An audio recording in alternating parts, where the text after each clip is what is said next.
અમૃતધારા 23મી પરસેવાનું ફળ. અલકાપુરી નગરીનો રાજા ઘણો દયાળુ અને પ્રજાવત્સલ હતો. એટલો જ ધર્મ ધ્યાનમાં માનનારો, દિલ ખોલીને દાન પુણ્ય કરે. રાણી પણ એવી જ ધર્મિષ્ઠ. રાજા રાણીને બધીએ વાતનું સુખ, પણ શેર માટીની ખોટ, ગાદીનો કોઈ વારસ નહીં. એવામાં પરમ પાવન પુરુષોત્તમ માસ આવ્યો. રાજા રાણીને વ્રત આદર્યા. રોજ નદીએ નાહવા જાય, વાર્તા સાંભળે, પછી મહેલે આવીને બ્રાહ્મણને દાન દે. બ્રાહ્મણો દાન લેતા જાય અને રાજાને આશીર્વાદ આપતા જાય, પણ એક બ્રાહ્મણ દક્ષિણા ન લે, નમ્રતાથી ના પાડી દે. રાજા રોજ આગ્રહ કરે. બ્રાહ્મણ કહે કે છેલ્લા દિવસે માંગી લઈશ. રાજાએ તપાસ કરી તો ખબર પડી કે એ બ્રાહ્મણ તો અતિ દરિદ્ર છે, અન્નને અને દાંતને વેર છે. પતિ પત્ની પેટે પાટા બાંધીને વ્રત કરે છે. રાજાને થયું કે ગરીબ બ્રાહ્મણને મોટી દક્ષિણાની આશા હશે એટલે ના પાડતો હશે. એમ કરતા છેલ્લા દિવસે આવ્યો. રાજાએ દરેક બ્રાહ્મણને એક સોના મોરનું દાન કર્યું. છેલ્લે પેલા દરિદ્ર બ્રાહ્મણનો વારો આવ્યો. રાજાએ એને 5 સોના મોહર આપી. ત્યારે બ્રાહ્મણ બોલ્યો, હે રાજા, હું નીતિની લક્ષ્મી જ લઉં છું. આ ધન તો રાજાના ખજાનાનું છે, મારે એ ન ખપે. રાજાને થયું છે બ્રાહ્મણને લાલચ જાગી છે, એટલે એને મને 50 સોના મહોર આપવા માંડી. પણ બ્રાહ્મણ એકનો બે ન થયો. એ બોલ્યો, હે રાજન, દક્ષિણા લેવાનો તો મારો ધર્મ છે. તમે આપવા જોગ છો, હું લેવા જોગ, પણ મારે તો શુદ્ધ લક્ષ્મી જ ખપે. તમારા પરસેવાની કમાણી હોય તો હું ખુશીથી લઈશ. આ સાંભળીને રાજા બોલ્યો કે કાલે સવારે આવજો, મારા પરસેવાની કમાણી આપીશ. બ્રાહ્મણ માથું હલાવીને ઘરે આવ્યો. બ્રાહ્મણી કાગના ડોળે વાટ જુએ છે. બ્રાહ્મણે આવીને કહ્યું કે મને રાજાએ કાલે દક્ષિણા લેવા મહેલે બોલાવ્યો છે.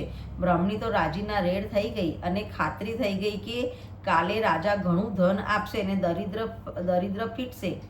આ બાજુ રાજા સાંજ પડતા ફાટેલા વસ્ત્ર પહેરીને મજૂર વેશે મહેલના પાછલા દરવાજેથી બહાર નીકળ્યો. જિંદગીમાં કદી કોઈ મહેનતનું કામ કર્યું ન હતું, તેથી કોઈ કામે રાખે. ફરતો ફરતો એ એક લુહારની કોઠે આવ્યો અને પૂછવા લાગ્યો કે કામે રાખશો? લુહારે એને કામે રાખ્યો. ધમણ ફૂંકવાની અને ધમણના ઘા મારવાના 4 આના મજૂરી નક્કી થઈ. રાજાએ હા પાડી અને માંડ્યો ધમણ ફૂંકવા. ઘડીક વારમાં તો પરસેવે રેબ જેબ થઈ ગયો. એમાંય ગણના ઘા મારવા પડ્યા. હાથમાં ફોડલા પડી ગયા. આંખે અંધારા આવવા લાગ્યા, પણ ઉઘાડવાનોય વેત ન રહ્યો. લુહારે તો એને ખખડાવી નાખ્યો. હરામના હાડકાં લાગે છે, શરીર તો 2 સિંહ ઘવાય એવું છે. તારા જેવાને મજૂરે રાખું તો મારું કામ 3 દિવસે ન ખૂટે. હાલી નીકળ્યો છે મજૂરી કરવા. ત્યારે રાજા કરગરવા લાગ્યો.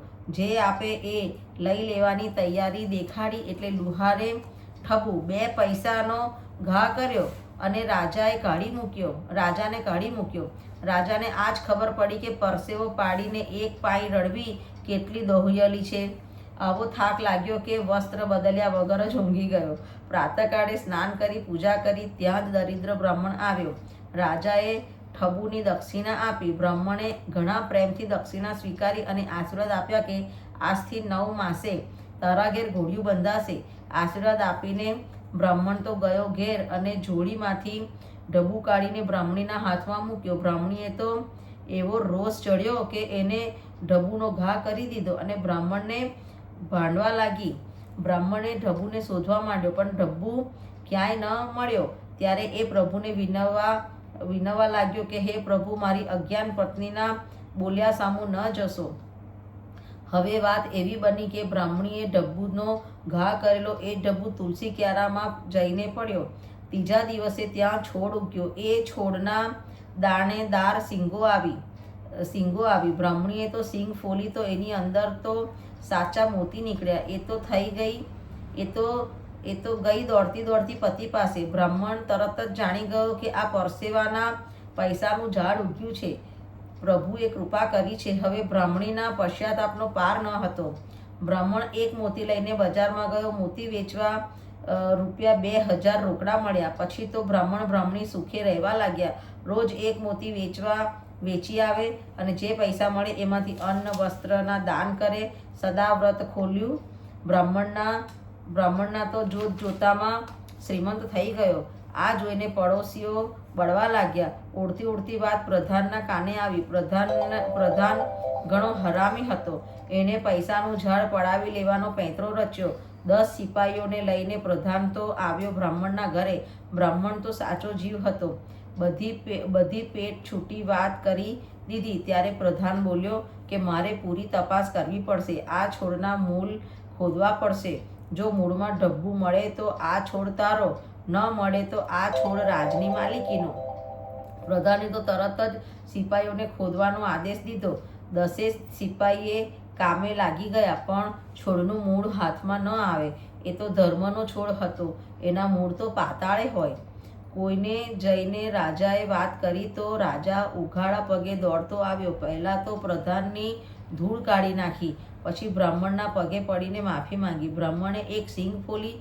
એમાંથી જે મોતી નીકળ્યા એ રાજાને ભેટ ધર્યા. બ્રાહ્મણના આશીર્વાદ ફળ્યા. 9 માસે રાણીને દેવ ચક્કર જેવા પુત્રને જન્મ આપ્યો. પરસેવાની એક પાઈ સુખ થકી ભોગવાય.